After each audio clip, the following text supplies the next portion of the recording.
আন্তর্জাতিক নারী দিবস উপলক্ষে দুর্গাপুরের সিটি সেন্টারের একটি বেসরকারি শপিং মলের সামনে থেকে আসানসোল দুর্গাপুর পুলিশ কমিশনারেটের উদ্যোগে মহিলা পুলিশদের নিয়ে একটি সচেতনতামূলক র্যালির আয়োজন করা হয়। রবিবার সকালে আয়োজিত এই র্যালিতে মহিলা নিরাপত্তা, নারী ক্ষমতায়ন এবং সমাজে নারীদের সম্মান ও অধিকার রক্ষার বার্তা তুলে ধরা হয়। র্যালিটি সিটি সেন্টার এলাকা পরিক্রমা করে এবং সাধারণ মানুষের মধ্যে নারী সুরক্ষা ও সচেতনতার বার্তা পৌঁছে দেওয়া তার লক্ষ্য। এই কর্মসূচিতে অংশগ্রহণ করেন দুর্গাপুর থানার ভারপ্রাপ্ত আধিকারিক সঞ্জীব দে, দুর্গাপুর মহিলা থানার ভারপ্রাপ্ত আধিকারিক রূপালী ব্যানার্জি সহ আসানসোল দুর্গাপুর পুলিশ কমিশনারেটের একাধিক মহিলা পুলিশ কর্মী।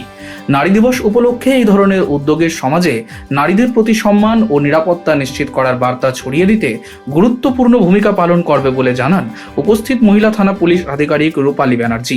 আজকে 8ই মার্চ আন্তর্জাতিক বিশ্ব নারী দিবস হিসেবে আমরা পালন করে থাকি, কিন্তু আমার মতে নারী দিবসটা প্রতিদিনই পালন করা উচিত। কেননা নারী দিবস কিন্তু not only one day is women day, everyday is women day.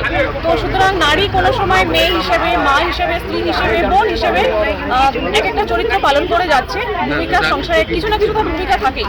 তো সুতরাং তাদের যেন সবাইকে সমান অধিকারটা ঠিকঠাকভাবে দেওয়া হোক, সবই আমাদের দুর্গাপুরের local. Bureau report, street voice digital.